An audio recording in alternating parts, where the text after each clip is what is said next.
Hello, Assalamu alaikum students. We are discussing chapter number 18 numerical problems, जिसमें exercise का problem number 18.3 आज हमने discuss करना है, जिसके अंदर हमें एक ट्रांजिस्टर की डायग्राम दी गई है और हमें डाटा में बताया गया है there is a negligible potential drop across the base and emitter. Base और इमिटर के दरमियान निग्लिजिबल पोटेंशियल ड्रॉप होता है और वो निग्लिजिबल पोटेंशियल ड्रॉप हमने इतना कंसीडर किया है कि वो किसके बराबर है, आप लोगों के पास 0 के बराबर है। और हमें ये भी बताया गया कि ट्रांजिस्टर गेन है वो आप लोगों के पास 100 के इक्वल है। बाकी जो हमारे पास जो डाटा है डायग्राम से हम अब्स्ट्रैक्ट करेंगे और डायग्राम के अंदर हमें सोर्स वोल्टेजेस जिनको VCC भी कहा जाता है कि वो किसके बराबर हैं, आप लोगों के पास 9 वोल्ट के बराबर हैं। और कलेक्टर की जो रेजिस्टेंस है आप लोगों के पास वो RC जो है आप लोगों के पास 1 किलो ओम है, जिसको हम 1000 ओम भी लिख सकते हैं। और बेस की जो रेजिस्टेंस है वो आप लोगों के पास 800 किलो ओम है, जिसको हमने लिखा है कि 810⁻³ ओम।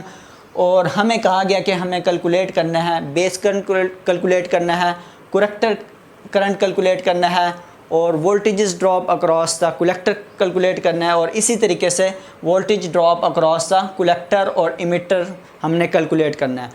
इस ट्रांजिस्टर की डायग्राम को मैं 2 पोर्शन में डिवाइड कर देता हूँ।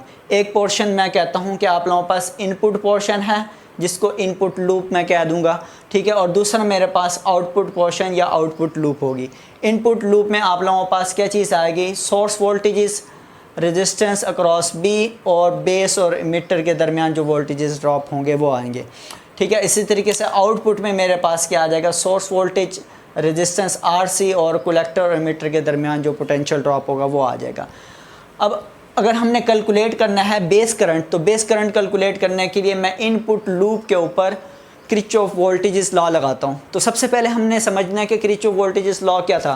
किरचॉफ वोल्टेजेस लॉ हमें बताता था कि sum of all the voltages changes in a close loop is equal to 0, ठीक है। क्लोज लूप के अंदर जो वोल्टेजेस का चेंज होता है उसका जो सम होता है वो हमेशा किसके बराबर आता है, 0 के बराबर आता है।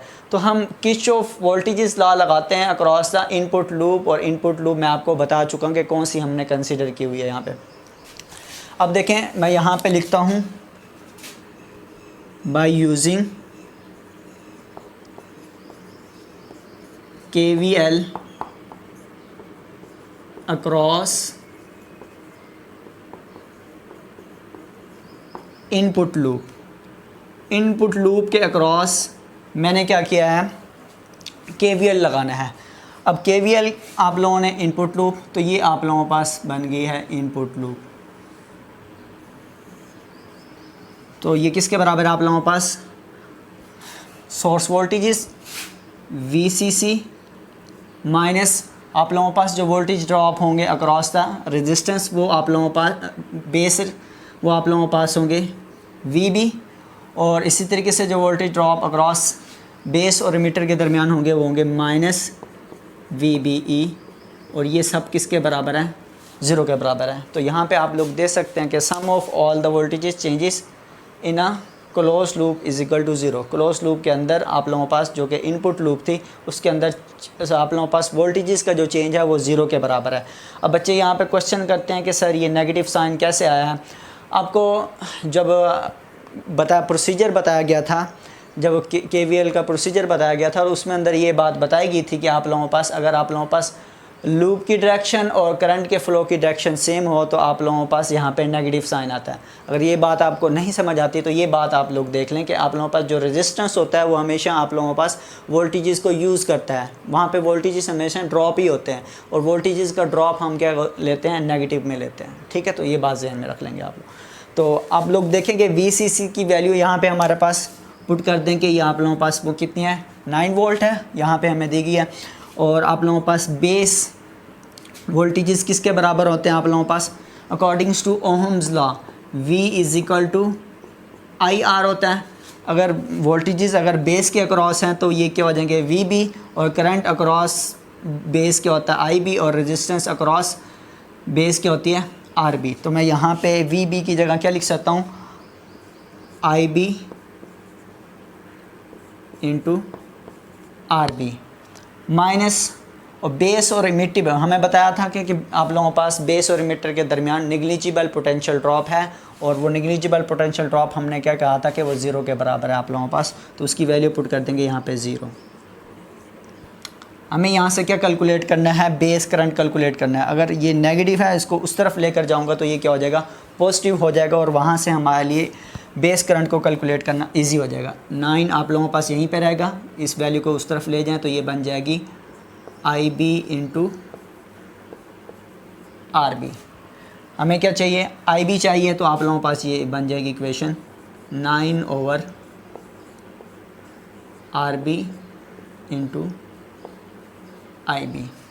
अब RB की वैल्यू हमारे पास किसके बराबर है, 800 किलो ओम के बराबर है। उसकी वैल्यू पुट करते हैं तो हमारे पास IB करंट आएगा 9/800 10⁻³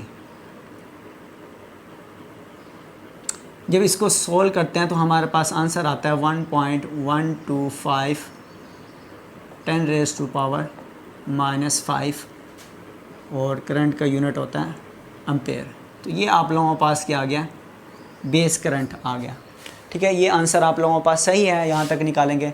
अगर बुक के अकॉर्डिंग अगर आंसर निकालना चाहते हैं तो उसके अंदर आप लोगों के पास ये आप लोगों के पास डेसिमल पॉइंट यहाँ पे मौजूद है। अगर मैं डेसिमल पॉइंट को यहाँ पे शिफ्ट करूँ तो यहाँ पे आप लोगों के पास पावर में -1 आ जाएगा।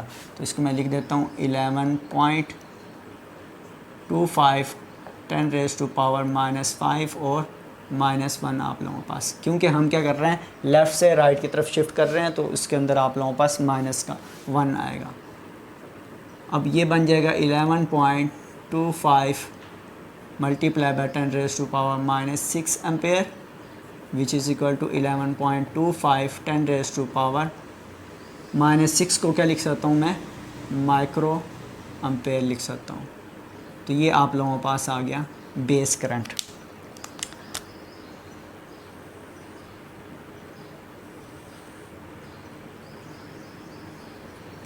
नेक्स्ट हमने कैलकुलेट करना था कलेक्टर करंट।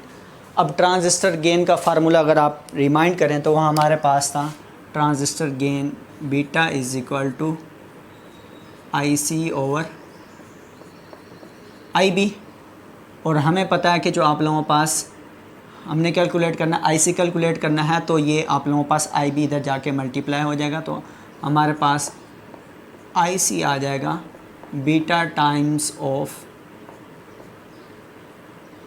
Base current. ठीक है, beta times of base current. अब इनकी वैल्यूज़ पुट कर दें यहाँ पे, IC is equal to beta की वैल्यू आप लोगों के पास 100 है, बेस करंट अभी आप लोगों ने ऊपर निकाला है 11.25 10⁻⁻6 एम्पेयर। अब इसको मल्टीप्लाई करें। अब थोड़ा सा इसमें चेंजिंग करनी है आप लोगों ने। ये 100 जो है इसकी पावर आप लोगों के पास 2 हो जाएगी, और यहाँ पे आप लोगों के पास पावर क्या है, -6 और +2 आप लोगों के पास -4 पावर हो जाएगी। और जो पॉइंट हमने यहाँ पे क्या किया था, शिफ्ट किया था यहाँ से यहाँ पे, तो हमने माइनस किया था। अब हम इस पॉइंट को यहाँ से यहाँ शिफ्ट करेंगे तो इसकी पावर में एक आप लोगों के पास क्या आ जाएगा, ऐड हो जाएगा। पहले आप लोगों के पास 10⁻⁻4 पावर होगी, उसमें एक ऐड होगा तो आप लोगों के पास 10⁻³ होगी। मैं यहाँ पे सोल्व कर देता हूँ, ये आ जाएगा 11.25 10⁻⁻6 और इसकी पावर कितनी हो जाएगी, +2। यहाँ पे आ जाएगा 11.25 10⁻⁻4 एम्पेयर। अब मैं इसी पॉइंट को, डेसिमल पॉइंट को यहाँ पे शिफ्ट करता हूँ, राइट से लेफ़्ट की तरफ शिफ्ट करूँगा तो यहाँ पे पावर में क्या हो जाएगा, एक ऐड हो जाएगा 1.125 10⁻⁻4 +1। ठीक है, अब आप लोगों के पास ये आंसर आ जाएगा 1.125 10⁻⁻3 एम्पेयर। 1.125 ये आप लोगों के पास 10⁻³ किसके बराबर होता है, मिली के बराबर होता है। तो ये आप लोगों के पास कलेक्टर करंट आ गया 1.125 मिली एम्पेयर के बराबर। नेक्स्ट हम कैलकुलेट करते हैं voltages drop across the collector. तो वो हमारे पास होंगे accordings to Ohm's law, V किसके बराबर होता है,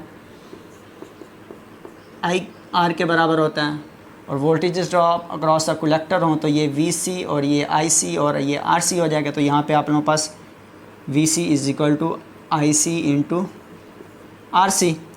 अब यहाँ पे आई सी की वैल्यू हमने ऊपर कैलकुलेट की हुई है, वो हमारे पास है 1.125 10⁻³ और रेजिस्टेंस अक्रॉस द कलेक्टर आप लोगों के पास कितना है 1 किलो ओहम है, जिसको हमने क्या लिखा हुआ है 1000 ओहम। तो मतलब यहाँ पे मैं डायरेक्ट लिख सकता हूँ 10⁻³ यहाँ पे वोल्टेजेस आ जाएंगे। ये आप लोगों के पास सोल्व होके 1.125 ये 10⁻³ है, ये 10⁻+3 है।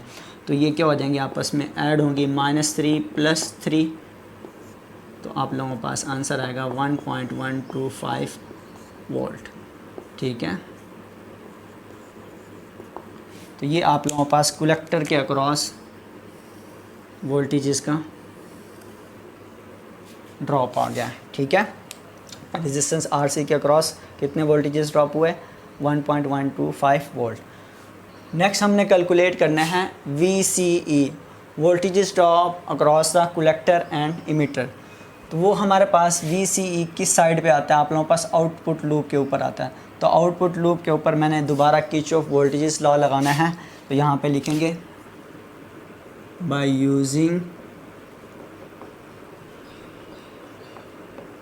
KVL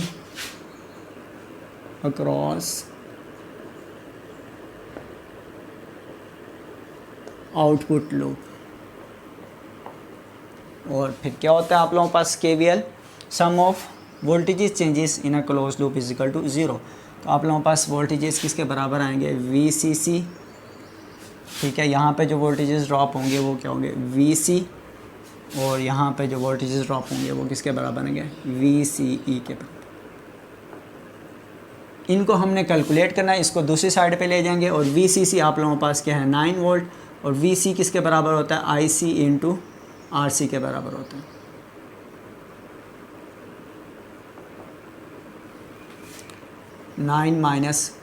-IC करंट आप लोगों के पास आया था 1.125 10⁻³ और रेजिस्टेंस RC आप लोगों के पास कितनी है 10⁻³ ओहम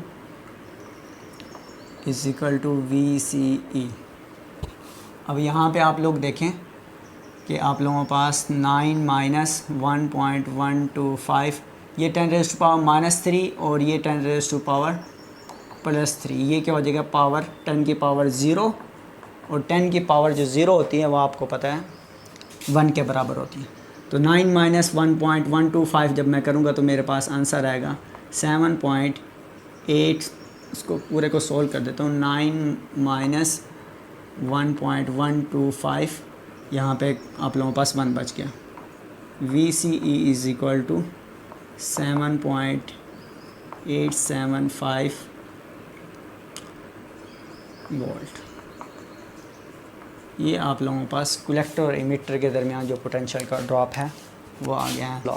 तो आई थिंक आप लोगों को ये न्यूमेरिकल प्रॉब्लम सोल्व आएगी। इसको बार बार प्रैक्टिस करें, लेंथी है लेकिन ये चीज़ें आप लोगों के पास स्टेप बाय स्टेप चल रही हैं। तरतीब से इनको सोल्व करेंगे तो आप लोगों को प्रॉब्लम नहीं रहेगा। अल्लाह हाफिज़।